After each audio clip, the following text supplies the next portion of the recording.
अस्सलाम वालेकुम dear class. आज का हमारा टॉपिक सब्जेक्ट और लेक्चर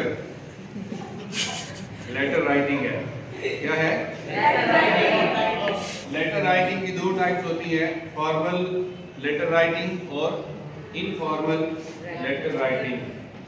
जो ये छोटी क्लासेस हैं उनमें आमतौर पर हमें इनफॉर्मल लेटर राइटिंग को फेस करना पड़ता है।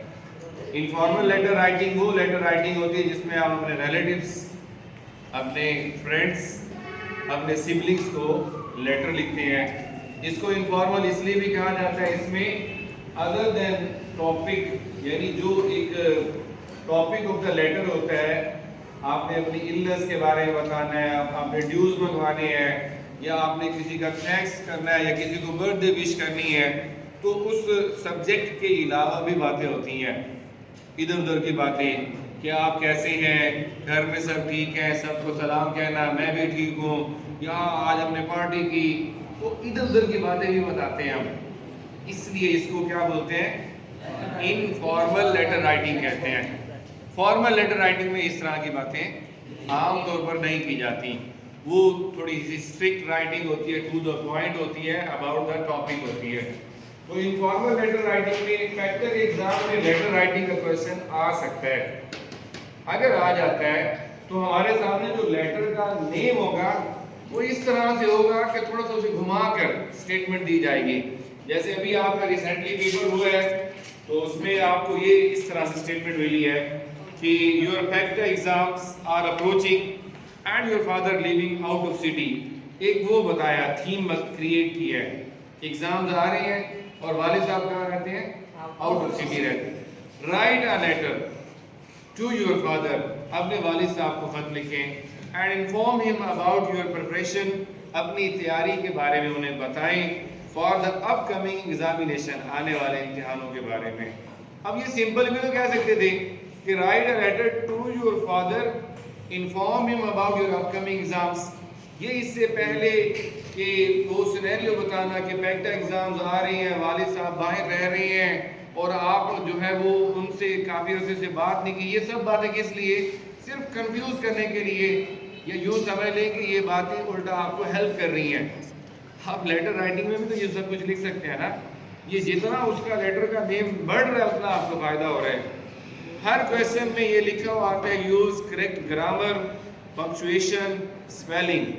तो हमने जो पहला क्वेश्चन किया था जिसमें पैराग्राफ राइटिंग थी, उसमें हमने punctuation mistakes, spelling mistakes, tense mistake identify की थी, रेक्टिफाई की थी, तो वो हमें ओवरऑल हेल्प कर रही है उस क्वेश्चन में भी।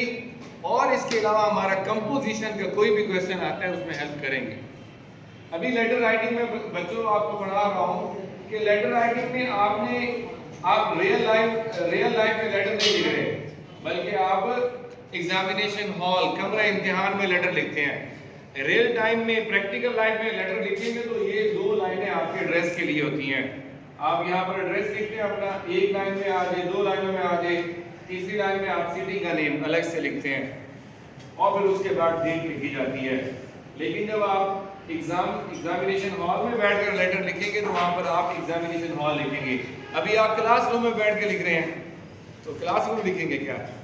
लिखना तो यही चाहिए। लेकिन आपको क्योंकि एग्जाम्स के हवाले से तैयार किया जाता है तो डायरेक्ट शुरू से आपको कहा जाता है कि बस एग्जामिनेशन हॉल, या उर्दू में आप कमरा इम्तिहान।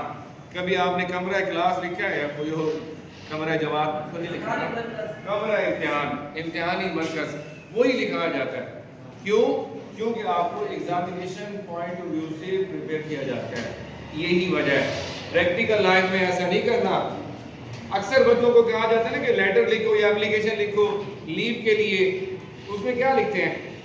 योर्स ओबीडिएंटली XYZ, ऊपर भी प्रिंसिपल का नाम, सॉरी द प्रिंसिपल, उसके बाद government school ABC।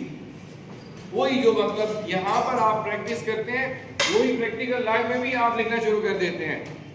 Practical life में आप लोगों ने सही एड्रेस लिखना है। अब तो ट्रेंड ही खत्म होता जा रहा है, लेटर लिखना, एप्लीकेशन लिखना। जो लोग घर से दूर रहा करते थे वो इन चीज़ों को फॉलो अप किया करते थे। अब तो मोबाइल जैसी नेमत है, अब हमें ये चीज़ें जहमत लगती हैं। खैर ये जरूरी है। एग्जामिनेशन हॉल, सिटी, ABC और डेट लिखने का एक पैटर्न ये है, दूसरा पैटर्न ये है जिसमें डेट पहले मंथ बाद में। डेट मंथ लिखेंगे, डेट लिखेंगे, कॉमा लगाएंगे और ये कॉमा मंथ और डेट के बाद लगाया जाएगा। इन दोनों के दरमियान में नहीं आएगा कॉमा, मंथ और डेट के बाद कॉमा लगाएंगे। अगर उससे पहले कॉमा लगाएंगे तो वो गलती होगी, आपका नंबर कट सकता है। उसके बाद 2026 ईयर लिखेंगे। अच्छा, फिर वही इस हिस्से को हम एड्रेस कहते हैं। ये दो लाइनें, ये कंपोनेंट्स ऑफ लेटर भी हैं। एड्रेस, डेट, किसको कहते हैं? सैल्यूटेशन या ग्रीटिंग्स, अलकाबो आदाब उर्दू में जैसे आप कहते हैं। इंग्लिश में क्या कहते हैं? ग्रीटिंग्स या सैल्यूटेशंस। वो dear father, dear mother, dear sister, dear brother, as per the letter. और उसमें कैपिटल लिखना है, डियर का डी कैपिटल, फादर का है। अगर आप जिसको खत लिख रहे हैं वो आपसे उम्र में छोटा है तो उसका नाम लिख सकते हैं, डियर सारा, छोटी बहन है। लेकिन अगर आपसे उम्र में बड़े हैं फिर आप उनसे जो रिलेशन होगा वो लिखेंगे, डियर ब्रदर, इसका मतलब वो आपका बड़ा भाई है। डियर सिस्टर, इसका मतलब वो। लेकिन हमारी फिर अपनी रिलीजियस वो टर्म्स है कि हम अपनी बहन का नाम नहीं लिखते कहीं भी, तो हम वहां पर भी चाहे उम्र में बड़ी है या छोटी है डियर सिस्टर ही लिखेंगे, लिख सकते हैं, वो भी ठीक है, गलत नहीं होगा। उसके बाद यहाँ से हम जब बात शुरू करते हैं अस्सलाम वालेकुम, हर लेटर के शुरू में लिखा जा सकता है। इनफॉर्मल लेटर है ना, हर लेटर के शुरू में लिखा जा सकता है। I hope you are in good health, almost हर लेटर के शुरू में, या इस तरह से शुरू करें, I am fine, I hope you will be fine, हर लेटर के शुरू में ये लिखा जा सकता है। उसके बाद सिंपल वर्डिंग है। लेटर आपका किस बारे में है? अपने वालिद साहब को आपने बताना है अपने आने वाले इम्तिहानों के बारे में। तमहीद बातें, I am writing this letter to inform you about my studies, मैं ये खत आपको अपनी स्टडीज के बारे में बताने के लिए लिख रहा हूँ। यू नो, आप जानते हैं, that I am a student of 8th class, मैं 8th क्लास का स्टूडेंट हूँ। My exams are drawing near, मेरे इम्तिहानात करीब आ रहे हैं। My school has decided to appear us in the PECTA board this year, इस मरतबा हमारे स्कूल ने फैसला किया है कि हम पैक्टा बोर्ड में अपीयर होंगे। That's why my routine is very busy for studying, तो इसीलिए मेरी जो पढ़ाई की रूटीन है थोड़ी बढ़ गई है, एक्स्ट्रा काम करना पड़ रहा है। और I am also excited about the upcoming exams. I am fully prepared. आपने यही कहेंगे ना, ये तो नहीं कहेंगे मेरी तैयारी नहीं है। I am fully prepared. क्यों prepared है? My teachers are working hard. My teachers, हमारे असातिज़ा क्या कर रहे हैं? Working hard. सब मेहनत कर रहे हैं हमारे साथ, हमारी खूब खिदमत करते हैं, हमें ठीक ठाक करके पढ़ाते हैं, हमें शरारतें नहीं करने देते। आई एम, थोड़ा बहुत को प्रॉब्लम भी बता देना है। आई एम फेसिंग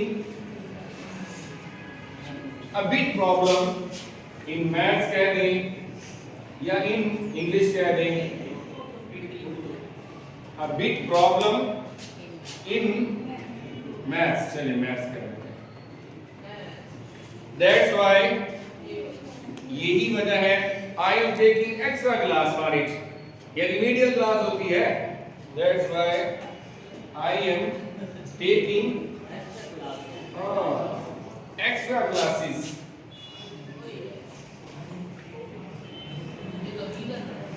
हम हकीकत में ले रहे हैं to overcome this problem. Overcome मतलब काबू पाने के लिए, overcome this issue. I hope I will get good marks, A plus 90 plus, कहें आप लिख सकते हैं। I hope I will get, shall लिखेंगे आप will ज्यादा लग सकता है, will get 95% marks फिर कैसे आएंगे? I just need your prayers. मुझे क्या चाहिए? आपकी दुआएं चाहिए। I just need your prayers. आपकी दुआएं चाहिए। खत्म हो गई बात। इसके बाद जो हम लिखेंगे उसको कहते हैं कॉम्प्लीमेंट्री क्लोज कहते हैं। एंड में उसी तरह जिधर आपका एग्जामिनेशन हॉल लिखा हुआ है योर सन लिख दें, आसान है। वरना योर्स अफेक्शनेटली, रिलेटिव्स हो अफेक्शनेटली लिखते हैं और फ्रेंड्स हो तो सिंसियरली लिखते हैं। अगर अफेक्शनेटली के स्पेलिंग नहीं आते, डाउट है तो डाउट में ना जाए, इसके भी उतने नंबर आएंगे। योर सन या your daughter as per your gender आप लिख सकते हैं। और एक्स वाई जी, इसको कहते हैं कॉम्प्लीमेंट्री क्लोज। फिर नीचे वैसे ही प्रैक्टिकल लाइन में यहाँ पर एक्स वाई जेड नहीं लिखना भाई, क्या लिखना है? नेम एंड सिग्नेचर होता है। लेकिन एग्जामिनेशन में नाम या सिग्नेचर नहीं लिखना, वहाँ एक्स वाई जेड लिखना। This is a practical way to deal with letter writing। आपके सामने कोई भी अनसीन टॉपिक आए और वो यही होगा आपका।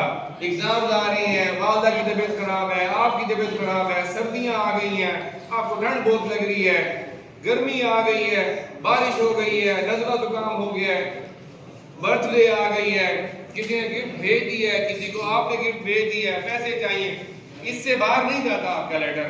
हाँ, एक एक्सेप्शनल कि वालदा की डेथ हो गई है या किसी रिलेटिव की डेथ हो गई है, उस पर किसी को कंडोलिंग करनी है, वो थोड़ा अनएक्सेप्शनल है, उसमें भी लिख सकते हैं। बाकी यही रहते हैं। तो लेटर राइटिंग मुश्किल नहीं है। आप कोई भी इस तरह से टॉपिक सेलेक्ट करें, लेटर राइटिंग करें, सिंपल सेंटेंसेस का इस्तेमाल करें, आपका लेटर राइटिंग में नंबर नहीं कटेंगे। थैंक यू, अल्लाह हाफिज़।